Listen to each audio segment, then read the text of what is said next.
पंजाब में कैबिनेट बैठक से पहले मचा बवाल। केजरीवाल को पंजाब से खदेड़ने की उठी मांग। पंजाब में भगवंत मान ने कैबिनेट की बैठक क्या बुलाई, केजरीवाल के खिलाफ नारे लगने लगे। क्योंकि इस वक्त केजरीवाल पंजाब में हैं और विपश्यना कर रहे हैं और कहा जा रहा है कि केजरीवाल ही सारे फैसले अंदर खाने ले रहे हैं। पर सवाल है कि क्या वाकई ऐसा पंजाब में हो रहा है, जिसकी इनसाइड स्टोरी आज हम आपको बताएंगे। नमस्कार, कैपिटल टीवी देख रहे हैं आप, मैं हूं आपके साथ हर्ष भारद्वाज। पंजाब सरकार ने कैबिनेट की मीटिंग बुलाई, लेकिन मीटिंग से पहले ही यह पता चल गया कि पंजाब में सारे फैसले भगवंत मान नहीं केजरीवाल ले रहे हैं, जिसका सबूत भी अब सबके सामने आ गया है। क्योंकि पंजाब के लुधियाना में 18 मार्च को अरविंद केजरीवाल की रैली है और ये कहा जा रहा है कि अरविंद केजरीवाल 18 मार्च को सिविल अस्पताल अपग्रेड सेवाओं का उद्घाटन करेंगे। ऐसे में सवाल है कि जब पंजाब के सीएम भगवंत मान है, तो स्कूलों और अस्पतालों का उद्घाटन आखिर केजरीवाल क्यों कर रहे हैं? क्या पंजाब में भगवंत मान के काम में केजरीवाल पूरी तरह दखल दे रहे हैं या फिर वजह कुछ और ही है? लुधियाना क्यों जा रहे केजरीवाल? दरअसल पंजाब में आम आदमी पार्टी विधायक गुरप्रीत घोगी के निधन के बाद खाली हुई लुधियाना वेस्ट सीट के लिए अभी चुनाव आयोग ने तारीखों का ऐलान नहीं किया है, लेकिन आपने राज्यसभा के सांसद संजीव अरोड़ा को उम्मीदवार घोषित कर दिया है। आपके द्वारा मौजूदा राज्यसभा सदस्य को विधानसभा उपचुनाव के लिए कैंडिडेट बनाने से ये अटकलें लग रही हैं कि क्या अरविंद केजरीवाल पंजाब के रास्ते राज्यसभा से आएंगे। हालांकि आपकी तरफ से इस बात को पहले ही नकारा जा चुका है, लेकिन केजरीवाल जिस तरह से 18 मार्च को लुधियाना जाएंगे और अस्पताल का उद्घाटन करेंगे, उससे तो साफ है कि केजरीवाल ने आगे के समय की अपनी पूरी प्लानिंग बना ली है। कितने वोटों से जीती थी आप? आम आदमी पार्टी द्वारा संजीव अरोड़ा को मैदान में उतारने से लुधियाना वेस्ट सीट सुर्खियों में आ गई थी और अब केजरीवाल के लुधियाना जाने की खबर के बाद यह सीट सुर्खियों में आ गई है। 2022 के पंजाब विधानसभा चुनावों में इस सीट से आपके गुरप्रीत सिंह घोगी निर्वाचित हुए थे। उन्होंने तब कांग्रेस के उम्मीदवार भारत भूषण आशु को 7,512 वोटों से हराया था। इस सीट पर बीजेपी के कैंडिडेट विक्रम सिंह सिद्धू तीसरे नंबर पर आए थे। शिरोमणि अकाली दल के कैंडिडेट को चौथा स्थान हासिल हुआ था। लुधियाना में अभी तक कौन कौन जीता? लुधियाना पश्चिम विधानसभा सीट पर किसी एक पार्टी का वर्चस्व नहीं रहा है। 2007 में बनी इस विधानसभा सीट पर सबसे पहले शिरोमणि अकाली दल को जीत मिली थी। हरीश राय धांडा यहां से पहले विधायक बने थे। इसके बाद अगले चुनाव में कांग्रेस के भारत भूषण आशु विजय हुए थे। आशु 2017 में जीते थे, लेकिन 2022 के चुनाव में कांग्रेस को हार का सामना करना पड़ा था और आपने ये सीट जीत ली थी। चुनावों की तारीख घोषित होने से पहले आपके उम्मीदवार घोषित करने पर राजनीतिक विश्लेषक भी हैरत में थे। अटकलें लग रही थी कि क्या केजरीवाल संसद जाने की जल्दी में है, क्योंकि केजरीवाल को नई दिल्ली सीट पर हार का सामना करना पड़ा था। अब उन सभी अटकलों पर मुहर लग गई है। आपने कब्जाई थी मेयर की कुर्सी। दिल्ली चुनावों के परिणाम से पहले जनवरी महीने में आपने लुधियाना में मेयर की कुर्सी पर कब्जा जमाया था। आम आदमी पार्टी को उम्मीद है कि वह उपचुनाव में जीत हासिल कर लेगी। नगर निगम चुनावों में आप सबसे बड़ी पार्टी बनकर उभरी थी। कांग्रेस दूसरे नंबर पर रही। लंबी रस्साकशी के बाद आप पार्षद प्रिंसिपल इंद्रजीत कौर मेयर बनी थी और Rakesh Parashar senior deputy mayor बने थे। पंजाब की सत्ता पर कब्जा करने के बाद आपको पहली बार यह उपलब्धि हासिल हुई थी। मेयर चुनावों में कांग्रेस के कई पार्षद आप में गए थे और अब लुधियाना में जब उपचुनाव होगा तो देखने वाली बात होगी कि आप जीत पाती है या फिर नहीं, क्योंकि सीएम पद से इस्तीफा देने के बाद अरविंद केजरीवाल फिलहाल संजीव अरोड़ा के सरकारी आवास में ही रहते हैं। पेशे से कारोबारी संजीव अरोड़ा अप्रैल 2022 में राज्यसभा के लिए चुने गए थे। अभी उनका करीब 3 साल का कार्यकाल बाकी है। ऐसे में उन्हें उपचुनाव में उतार देना कई बड़े सवाल खड़े कर रहा है। 2028 तक सांसद रहेंगे केजरीवाल। अब कहा जा रहा है कि संजीव अरोड़ा की राज्यसभा सीट से अरविंद केजरीवाल उपचुनाव लड़ेंगे। ऐसे में अगर वो जीतते हैं तो वो करीब अप्रैल 2028 तक पंजाब के सांसद रहेंगे। इससे पहले अरविंद केजरीवाल के भगवंत मान की जगह पंजाब के मुख्यमंत्री बनने की अटकलें शुरू हुई थी।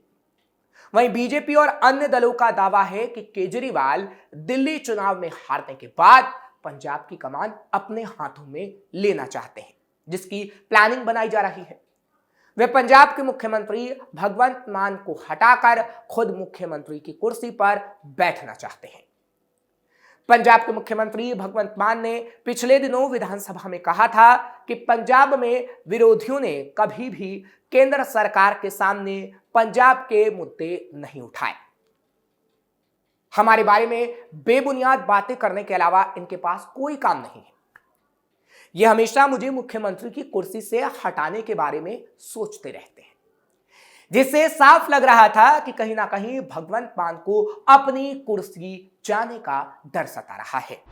पंजाब के जरिए राष्ट्रीय राजनीति करेंगे केजरीवाल। पंजाब विधानसभा में विपक्ष के नेता प्रताप सिंह बाजवा पहले ही दावा कर चुके हैं कि अरविंद केजरीवाल 100% राज्यसभा जाएंगे।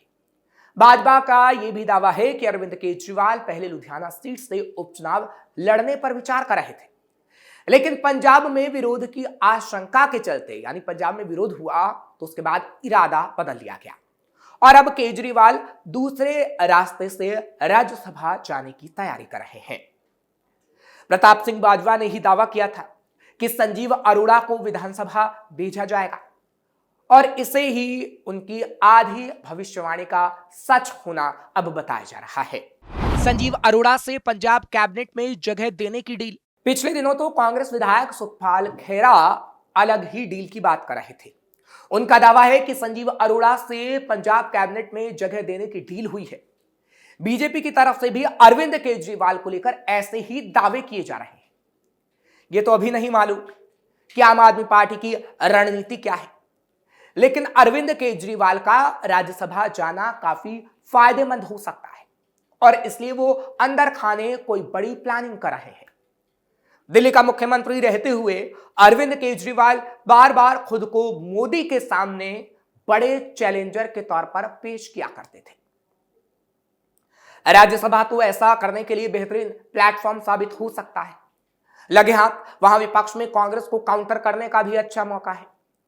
इसलिए अरविंद केजरीवाल के राज्यसभा जाने के पूरे चांसेस हैं। संजीव अरोड़ा को उपचुनाव में उम्मीदवार बनाने की जरूरत क्यों पड़ी? स्वाति मालीवाल केस में एक बात यह भी सुनने को मिली थी कि अरविंद केजरीवाल चाहते थे कि स्वाति मालीवाल इस्तीफा दे दे, लेकिन इस्तीफा देने की बात तो दूर, वहां अलग ही बवाल हो गया। मतलब अरविंद केजरीवाल को तभी से राज्यसभा की एक सीट की जरूरत महसूस हो रही है, लेकिन स्वाति मालीवाल, संजय सिंह या राघव चड्ढा कोई भी ऐसा करने को तैयार नहीं है जो अरविंद केजरीवाल के कहने पर अपनी सीट छोड़ने को तैयार हो जाए।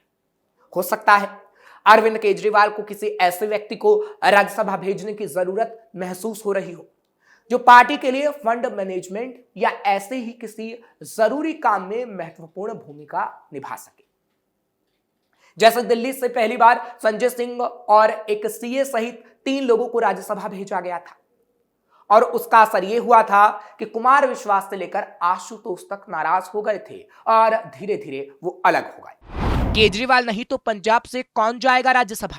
आम आदमी पार्टी की तरफ से साफ कर दिया गया है कि अरविंद केजरीवाल राज्यसभा नहीं जा रहे हैं और बताया जा रहा है कि लुधियाना वेस्ट से राज्यसभा सांसद संजीव अरोड़ा बेस्ट कैंडिडेट है।